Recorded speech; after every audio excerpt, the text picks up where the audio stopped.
Berdoa, mengapa, bagaimana, dan apa yang kita doakan. 3 disiplin rohani yang kita lakukan selama masa Prapaskah, seperti yang tertulis pada Matius 6 ayat 16 sampai 18, berdoa, berpuasa, beramal, atau melakukan kebaikan dan memberkati orang lain, khususnya mereka yang dalam kebutuhan. Pemaparan ini bertujuan memberikan panduan doa yang sederhana. Dengan harapan melalui latihan rohani ini, kita dapat membentuk kebiasaan doa, suka berdoa, dan menikmati waktu berdoa atau bersekutu dan bercakap-cakap dengan Tuhan. Pertama, mengapa berdoa?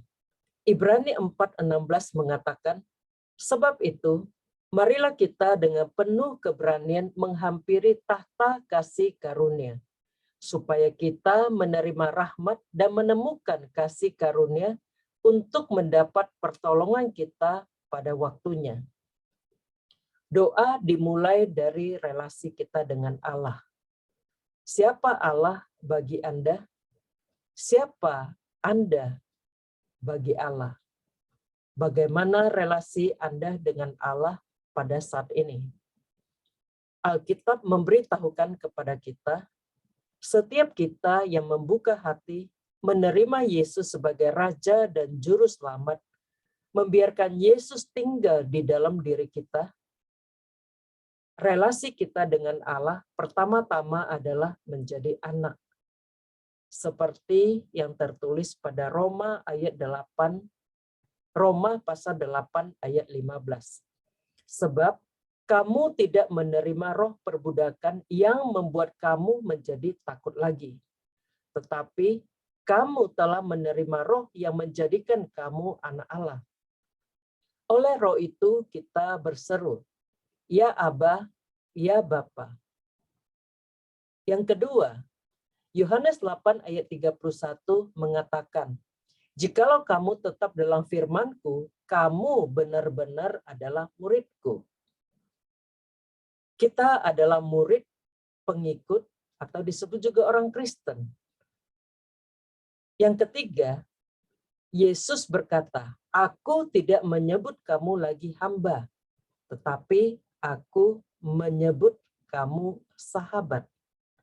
Kita semua adalah sahabat Yesus. Relasi kita menentukan bagaimana sikap kita menghampiri Allah di dalam doa.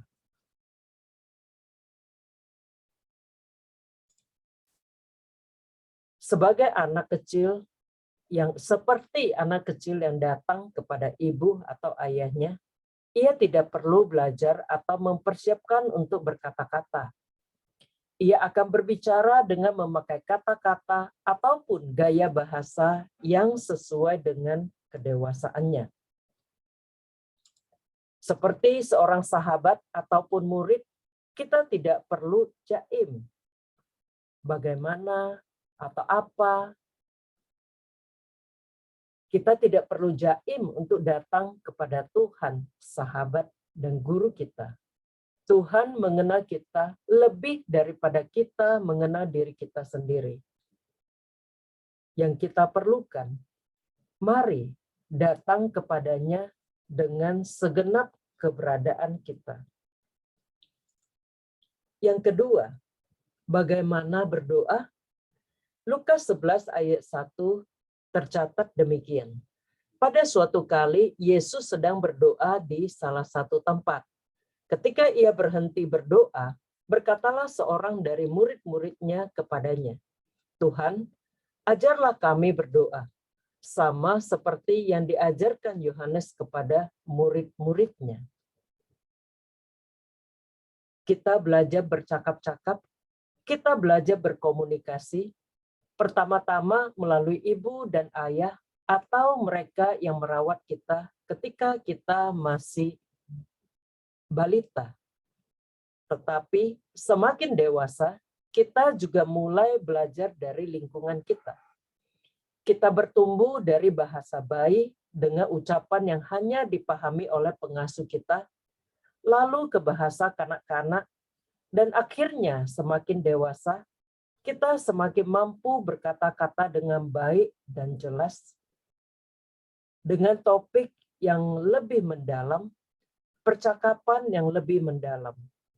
Demikian juga dengan percakapan-percakapan rohani atau kemampuan dan kebiasaan kita berdoa. Doa atau bercakap-cakap dengan Tuhan juga perlu kita pelajari. Guru kita yang terutama adalah Roh Kudus. Dan berikutnya, komunitas iman. Sebagian kita lahir dan tumbuh dalam keluarga di mana doa menjadi bagian dari kehidupan sehari-hari. Kita belajar dari keluarga kita. Komunitas iman bagi kita, gereja lokal di mana kita ditanamkan, kita belajar berdoa ketika kita beribadah bersekutu bersama. Kita juga belajar dari gereja universal melalui buku-buku doa, melalui baca-bacaan yang tersedia bagi kita. Bagaimana berdoa? Mula-mula kita belajar berdoa hanya untuk kepentingan diri kita sendiri.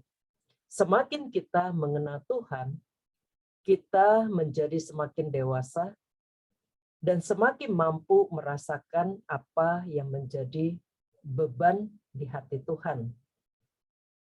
Ketika Tuhan berbeban dengan orang-orang lain, beban itu menjadi beban kita. Tuhan mengasihi orang lain, kasih Tuhan menggerakkan kita. Kita menjadi semakin terbeban, membawakan sesama kita kepadanya melalui dan di dalam doa-doa kita. Disinilah kita mendoakan orang lain, menjadi pendoa syafaat, sama seperti guru kita, Yesus, yang menjadi juru syafaat bagi kita semua. Lalu, apa yang kita doakan? Doa dapat kita kategorikan. Pertama, doa dari hati, heartfelt prayer. Kedua, doa dengan pengertian, mindful prayer. Ketiga, doa mistikal, mystical prayer. Keempat, doa incarnational, incarnational prayer. Doa dari hati, heartfelt prayer. Ini adalah doa yang kita ucapkan secara spontan. Bisa juga dengan doa syafaat secara bersuara di dalam ibadah. Atau kita bisa menulis puisi doa, menulis mazmur doa pribadi, membuat jurnal, atau berdoa bersama dengan partner atau mitra doa kita. Yang kedua, doa dengan pengertian atau mindful prayer. Ini adalah doa-doa yang tertulis, seperti yang kita lakukan pada 1 Januari dengan mengucapkan doa yang ditulis oleh John Wesley, Covenant Prayer, untuk pembaruan iman kita. Atau juga di dalam ibadah tradisional, kadang-kadang doa yang sudah disiapkan secara tertulis. Mindful prayer ini juga termasuk di dalamnya mazmur atau nas Alkitab yang lain. Bisa juga bagi gereja seperti gereja Anglikan, mereka menggunakan the Book of Common Prayer untuk berbagai situasi dan kondisi. Ketiga, doa mystical, mystical prayer. Mystical prayer ini meditasi, kita merenungkan firman, merenungkan dan mendoakan mungkin beberapa peristiwa yang terjadi dalam hidup kita di hadapan Tuhan. Melalui nyanyian taizé yang sangat singkat, seperti Oh Lord, hear my prayer, Oh Lord, hear my prayer. Hanya berulang-ulang. Atau kita juga bisa melakukan hening dan solitude. Puasa bercakap-cakap. Menyendiri, tidak ikut ambil di dalam kegiatan.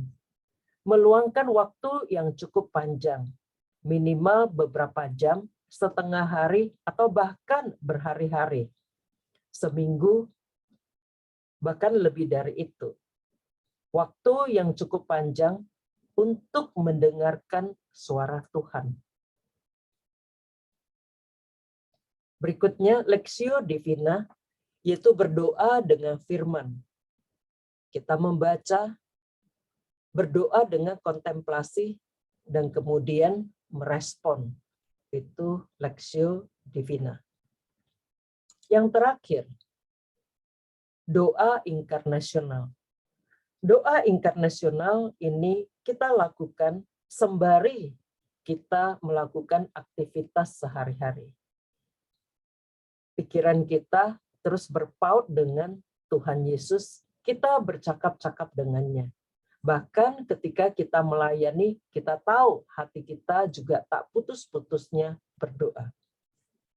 Termasuk di dalamnya juga yang namanya prayer walk. Artinya, jika kita berbeban untuk suatu komunitas, kita boleh melintasi dengan mobil sambil berdoa atau berjalan berkeliling dengan mata yang terbuka tentunya sambil mendoakan komunitas atau masyarakat yang ada di sana. Termasuk juga di dalamnya doa-doa untuk misi, kita membuka peta di hadapan kita dan khusus mendoakan suatu tempat suku bangsa yang Tuhan taruh menjadi beban di dalam hati kita untuk kita doakan. Kita juga bisa mendoakan peristiwa-peristiwa yang terjadi di dunia melalui surat kabar atau sosial media, seperti gempa di Ukraina, perang di Ukraina, gempa di Turki, atau peristiwa yang lain. Sehingga sosial media bukan hanya sekedar membuang-buang waktu, tapi juga bisa kita manfaatkan ketika ada peristiwa di dunia yang terjadi, kita mendoakan.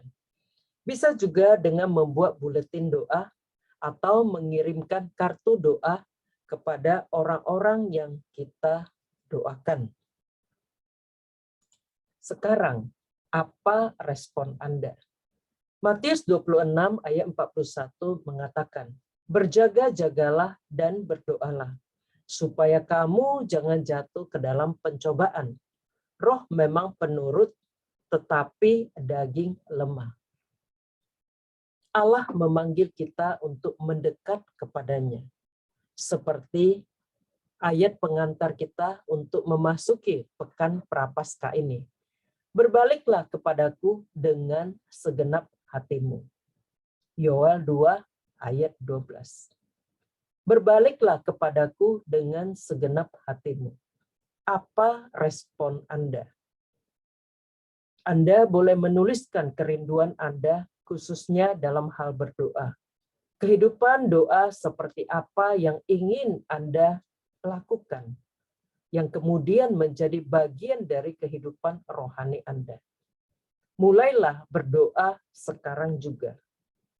Roh memang penurut, tetapi daging lemah.